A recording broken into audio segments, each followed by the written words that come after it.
It was a regular Saturday, the kind where city sidewalks buzz with strollers and coffee cups, and supermarkets echoed with a soft chaos of family routines. Inside Jefferson Market, a bustling, urban grocery store in downtown Cleveland, the scent of fresh sourdough mingled with the hum of refrigerators and the occasional cry of a restless toddler. Rachel Hayes walked through the frozen foods aisle with her 2-year-old son, Nathaniel, riding happily in the front seat of the shopping cart. He was clutching a small red fire truck, the plastic kind with chip paint and squeaky wheels. His curls bounced each time he laughed, his chubby fingers pointing at shelves stocked with bright boxes. Rachel reached for a bag of peas. It took 3 seconds, a moment to stretch, a turn of the head, a blink. When she looked back, Nathaniel was gone.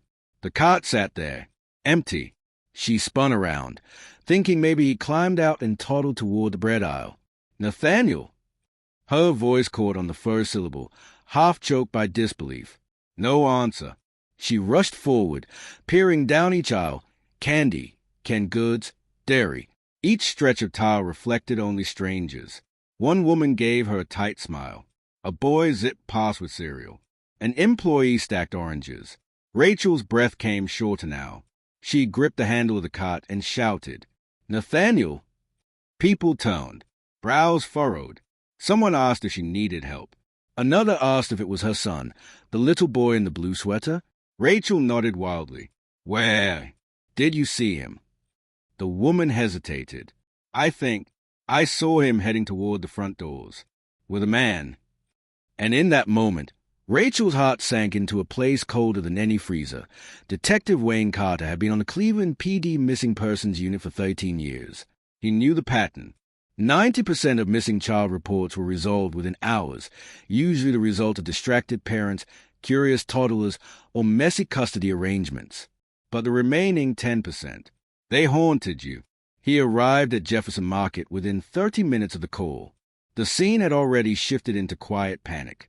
The aisles were still open, but customers walked slowly, their heads on swivels, avoiding the center aisle where Rachel Hayes sat on the floor, sobbing into her hands. The red fire truck sat beside her. Wayne crouched beside her, notepad in hand, voice calm. "Rachel, I'm Detective Carter. Can you tell me exactly what happened?" She tried. Between gasps, between stutters, she described the ordinary moment. Peas, cat, fire truck, and the extraordinary horror that followed. "I only looked away for a second," she whispered. "He was right there. And then—" Her voice cracked. "He was gone." Wayne nodded gently. "We're going to find him." He meant it, but he knew the odds worsened with each passing hour. He motioned to Officer Delgado, who was already coordinating with store management to pull security footage. Jefferson Market had 16 cameras, a decent system. Wayne followed the store manager, a tight-lipped man in a green apron, back to the tiny office overlooking the receiving bay. They queued up the feed. Wayne watched the moment. Rachel leaning toward the freezer. The boy bouncing the fire truck on the cart rail. Then, just barely visible, a man in a gray hoodie entering the frame from the far end of the aisle. He walked casually, then paused beside the cart, looked down at Nathaniel, and smiled. It was brief, calculated. He reached out, scooped the child into his arms. Nathaniel didn't even scream. Then the man turned and disappeared off camera, moving fast, too fast to be random. Wayne froze the frame and zoomed in.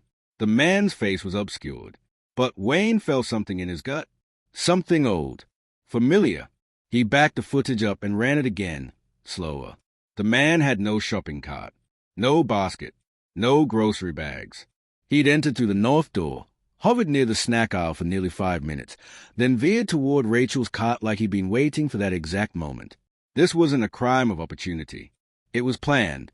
Wayne stood in front of the whiteboard in the incident room, dry erase marker in hand, eyes locked on the stills printed from the surveillance footage. Nathaniel's abduction wasn't random. That was now clear. But the question gnawed at Wayne's spine. Why Nathaniel? Why this family? The child had no known enemies, no custody battles, no sketchy family ties. Rachel Hayes was a single mother, a high school English teacher, well-liked by colleagues. The father, Jonathan Marks, had died in a car accident before Nathaniel was born. Wayne ordered a review of missing child reports filed within the last 3 years, focusing on Cleveland and surrounding cities. Patterns emerged quickly. 6 cases, all toddlers, all boys, all taken from public places in brief, silent encounters. Parks, malls, supermarkets, all with similar details. None of them were found. His phone buzzed. Officer Delgado. "You're gonna want to see this," she said. Wayne headed into the tech lab, where footage from a missing child case filed 14 months ago played on screen. A small boy named Ezra Bennett, taken from a strip mall bookstore. The quality was grainy, but Wayne could make out the adult figure in the background. Same gait, same hoodie, same methodical calm. They ran facial pattern scans, low probability match. But it was something. The name that popped up nearly stopped Wayne's heart. Marcus Evans. He hadn't seen or heard that name since he was 17. Wayne gripped the edge of the desk, his knuckles white. Marcus Evans had been his foster brother. Wayne Carter hadn't spoken Marcus Evans' name aloud in over 20 years.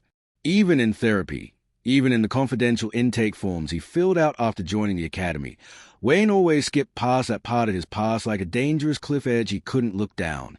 But now, here it was, staring back at him in bold print, tagged under the likely suspect who had taken Nathaniel Hayes. Wayne sat in his car outside the precinct for nearly an hour after the match came through, staring out the windshield, watching raindrops race each other down the glass. His mind kept flickering back to the state home where he and Marcus had lived from ages 10 to 15, a crumbling building called St. Alden's, where violence was a language and trust was a myth. Wayne remembered Marcus as quiet, observant. He never got in fights like the other boys. He didn't bully, but he watched people, memorized them, knew when the social worker would walk past the hallway, knew what time the night staff always fell asleep in the rec room. He also had a game he played. It was called Disappearing Acts.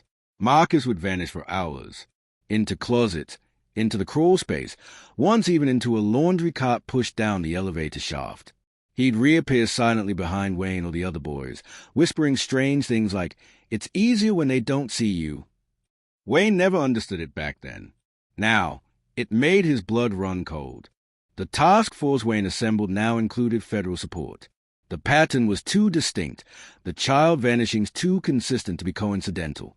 And with a suspect like Marcus, a ghost with no fixed address, multiple fake IDs, and no digital footprint beyond a few camera hits, they needed every hand they could get.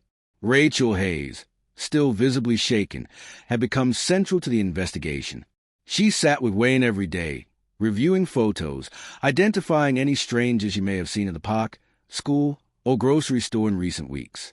One afternoon, Rachel froze while flipping through a set of DMV photo composites. Her fingers trembled. "That one," she said. "He came into my classroom. Said he was Nathaniel's uncle. Said Jonathan, my son's father, had told him to check on us after the funeral. I never saw him again." Wayne's chest tightened. Marcus had made contact months ago. He hadn't just taken Nathaniel. He'd embedded himself like a shadow into their lives, waiting, watching point 3 days later. An unmarked envelope arrived at the station. Inside was a USB drive. It contained a short, grainy video clip. Nathaniel, sitting on a mattress in what looked like a storage room. He wasn't crying, just quiet, playing with a red fire truck again. A hand reached into the frame and handed him a juice box. Then a voice, distorted but unmistakably calm, spoke off camera. "Wayne, you found me once. Let's see if you can do it again. I'll even give you a clue." Another file opened. A scan page. An old intake record. St. Alden's Foster Care Facility, 1997. Wayne's own file. It had Marcus's handwriting scrawled across the bottom in red marker. "You looked away too, brother. Remember that." Wayne didn't sleep that night. The red scroll haunted him. "You looked away too, brother." It wasn't just a jab. It was a trigger. Marcus knew which memory he'd dug up. Back in St. Alden's, when they were 13, a smaller boy named Elijah had gone missing. Disappeared overnight. No forced entry, no signs of struggle. For years, Wayne had convinced himself Elijah must have run away. But now, he remembered Marcus whispering to him the next morning, "See how easy it is to become nothing." Wayne had never told anyone about that. And now Marcus was dragging the past into the present like a blood-soaked blanket.by morning. Wayne had mobilized a multi-state bolo beyond the lookout for all abandoned building formerly owned by or affiliated with St. Albans. He knew Marcus wouldn't be random in where he kept Nathaniel. It had to mean something. One location stood out, an old sister facility in an industrial zone just outside of Youngstown. Burned out, condemned, no electricity. But it had been home to boys for nearly a decade before closing in 2002. Wayne and Agent Delaney led a team into the building that afternoon. Masks on, weapons drawn, flashlights sweeping cracked tiles and moldy cots. The air was thick with mildew and memory. In the back hallway, behind a rusted staff closet, they found something chilling, a crude chalk drawing on the wall, a little boy holding a red fire truck, and next to it, written in crayon, "Still watching. Still waiting." That night, Rachel came to Wayne's office. She looked drained, but composed. "I need to know something," she said. "Was this ever really about Nathaniel? Or was it about you?" Wayne sighed. "It's about both." Rachel sat down. "Then we stopped playing defense. What would Marcus want you to do next?" Wayne hesitated. Then he opened a locked drawer and pulled out a sealed envelope he hadn't touched in a decade, a letter Marcus had sent him after vanishing at 16. He'd never read it. Hands shaking, he slid it open. "They'll forget us, Wayne, but I won't forget you. If you ever come looking, start where it ended." Wayne closed his eyes. Where it ended wasn't St. Albans. It was the Lake Porter, a remote spot 2 hours east, where St. Albans used to send the boys on retreat once a year. A wooden lodge, a dock, campfires. It was where Marcus had attempted to drown himself once. Wayne drove through the night. When he arrived just before dawn, a dull fog clung to the trees. The cabin stood in ruins, shingles peeling, windows fogged with grime, but a thin stream of smoke curled from the chimney. Inside, it was warm. Too warm. He stepped inside slowly. No one in the main room. Then, movement. He turned, gun raised, and there he was, Marcus, older, gaunt, and smiling like a ghost who'd never left. "Hello, brother," he whispered. Wayne didn't lower his weapon. "Where is he?" he asked. Marcus just smiled and sat down on a crooked wooden chair, steam rising from a chipped teacup in his hand. "I knew you'd find me," he said. "You were always a smart one." "Where is Nathaniel?" Marcus sipped the tea. "Safe. For now." Wayne's trigger finger tightened. "If you've hurt him—" "I didn't take him to hurt him, Wayne. I took him to make a point." He leaned forward, voice calm, almost fatherly. "You never looked back. Not once. Not after the home. Not after Elijah." Wayne's pulse thundered in his ears. "I didn't know what happened to Elijah. But I did. And I waited 20 years for someone to care. Now I have someone you care about. Now you're here." Marcus stood, slowly, gesturing toward the back of the cabin. Wayne moved with practiced caution, gun raised. Marcus didn't resist, just walked ahead, shoulders squared like a man leading a tour. Behind a wooden shelf, one stock wicking beans and spiders, was a narrow door. A key dangled from a nail beside it. "Open it," Wayne said. Marcus obeyed. Inside was a cramped, makeshift room, blankets, toys, a lantern. And in the far corner, curled under a sleeping bag, was Nathaniel, alive, eyes wide, silent. Wayne rushed in, dropping his weapon just long enough to scoop the boy into his arms. "It's okay, buddy. You're okay. I've got you now." Nathaniel clung to him. Marcus remained in the doorway. "You see?" he said softly. "I don't want to destroy you, Wayne. I want to remind you." Wayne stood slowly. "You'll get your reminder in court." Backup arrived within minutes. A passing ranger had seen Wayne's car and called it in. Marcus didn't resist arrest. He let the cuffs click into place with a small nod, as if he'd orchestrated the entire event, and now the curtain could fall. Nathaniel was taken by medics, stable, frightened, dehydrated, but unharmed. Rachel met them at the hospital. The moment Nathaniel ran into her arms, the hallway fell silent. Even the nurses cried. Wayne watched from a distance, unable to move for a full minute. It was over. But the story wasn't finished. Marcus was charged with kidnapping, unlawful confinement, multiple counts of identity fraud, and child endangerment. The trial was swift. But what no one expected, what no one was prepared for, was his courtroom confession. "I didn't just take Nathaniel," he told the jury. "I needed Wayne to see me, to face what we were part of. St. Alden's didn't just raise boys. It created ghosts. He gave the names of others, other boys, other disappearances." He pointed law enforcement toward the record St. Alden's had buried. 3 months later, the state launched an inquiry. A massive scandal erupted, and Elijah's name was finally added to the memorial wall in Cleveland's Children's Justice Center, alongside others like him. Months passed. Rachel and Nathaniel slowly returned to normal life. Nathaniel began to speak again. One morning, he pointed to a photo of Wayne on the TV news and said, "He brought me back." Wayne didn't return to work immediately. He took leave, traveled upstate, rented a small cabin near Forest. One morning, he stood alone at a cliffside overlook, staring out at the pale light on the water. In his hand was a letter. He read it once more. "You weren't meant to carry this alone. But you did. And now, someone else won't have to. Marcus." Wayne folded the paper, lit a match, watched it burn in the wind. Then he closed his eyes and let it go. A year later, Wayne published a book, 1 Minute Gone, a detective's reckoning with the boys who vanished. It wasn't a crime story. It was a confession, a healing, a guide for others. The final chapter wasn't about Nathaniel or Marcus or even Elijah. It was about the moment every person chooses to stop running and start remembering. A year later, Wayne published a book, 1 Minute Gone, a detective's reckoning with the boys who vanished. It wasn't a crime story. It was a confession, a healing, a guide for others.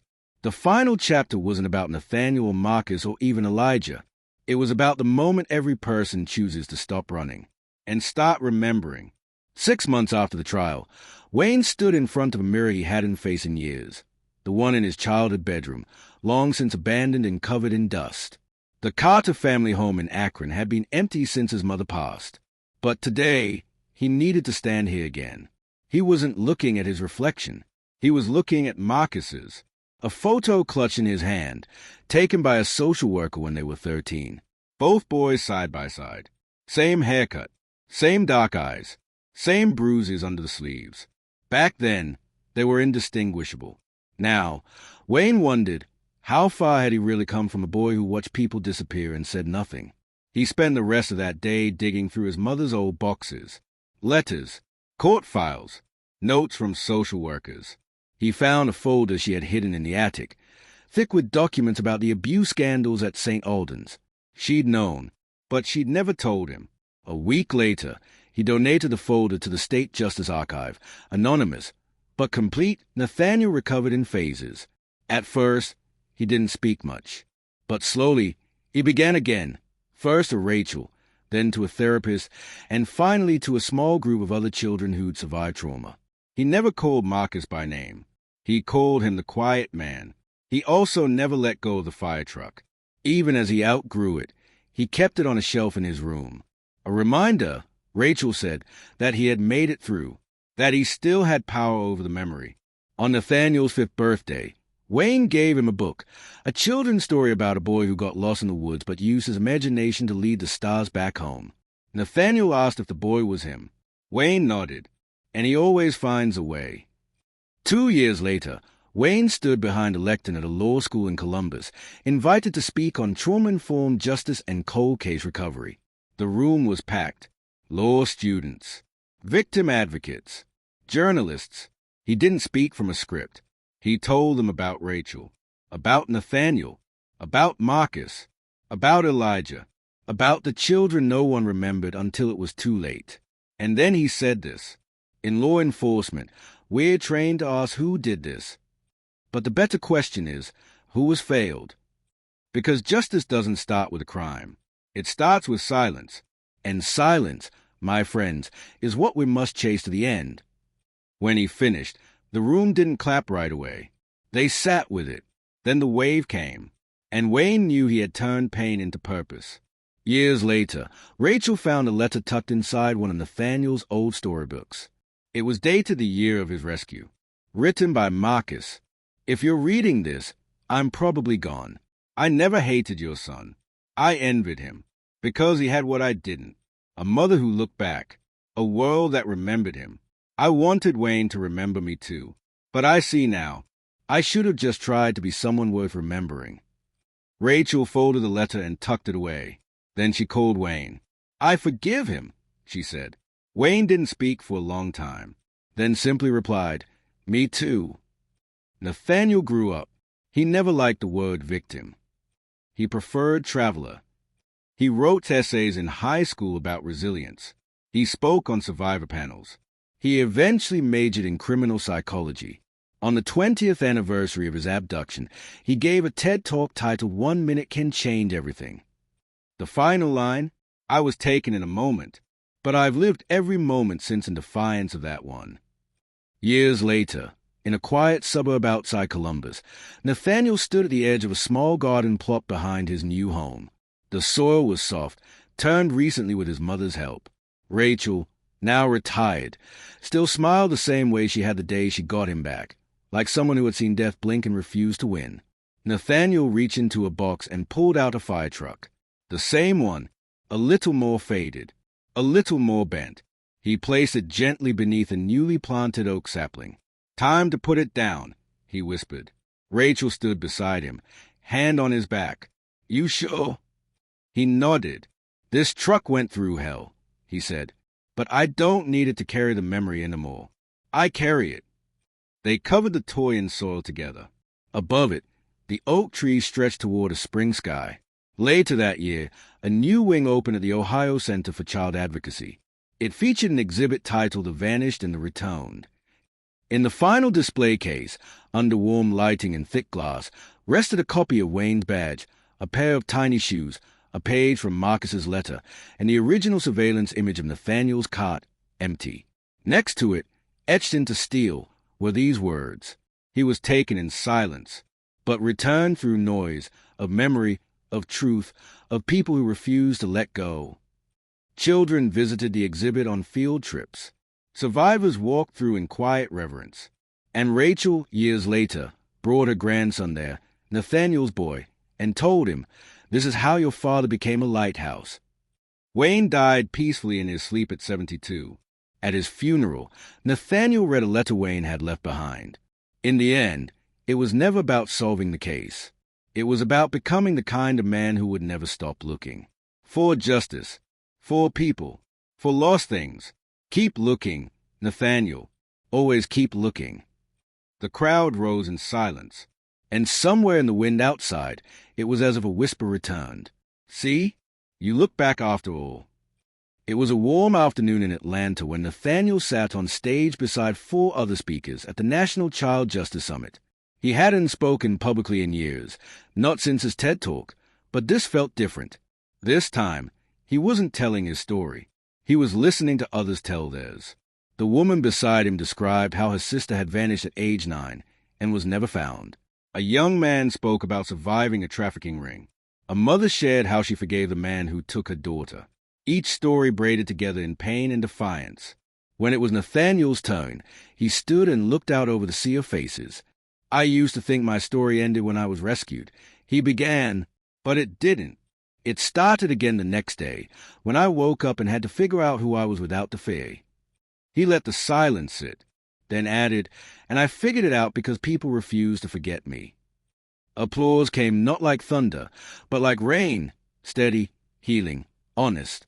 2 decades after the case, a box arrived at the Cleveland Historical Society, anonymously donated and labeled simply, Property of Marcus Evans. Inside was a journal. It was old, leather-bound, warped from time and wear. Archivists scanned the pages and discovered something unexpected. Not instructions, not maps, not confessions, but observations. Pages upon pages of thoughts about the boys at St. Alden's. Sketches of their faces. Notes on the way they smiled. List of the birthdays no one else remembered. It wasn't vindication. but it was human.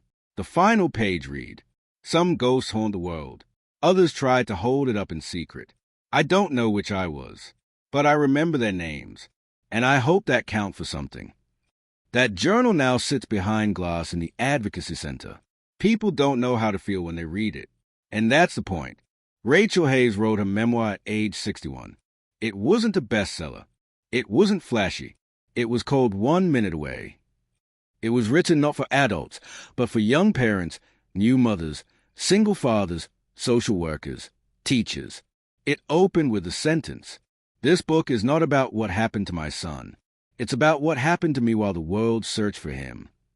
She wrote about the guilt, the doubt, the way every second after the disappearance felt like walking through water. She wrote about the fire truck, the police room, the moment she stopped eating. And she wrote about forgiveness. Forgiveness isn't a door you open once. It's a hallway you walk through every day. Some days you move forward. Some days you turn around. But you never stop walking. One morning, decades after his rescue, Nathaniel stood on the pier near Jefferson Market, the very spot where his mother had parked the car the morning he vanished. He watched seagulls move like paper on the wind. He could still see it all, the tiles, the red truck, the gray hoodie disappearing around the corner. But now, it was just memory. A boy on a scooter rolled up beside him. Couldn't have been older than 6. He looked up and asked, "Are you the guy from the picture?" Nathaniel blinked.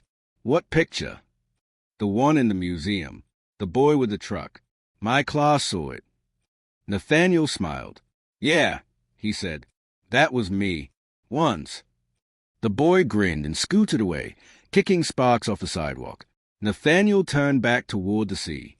This time, he didn't see loss. He saw the return.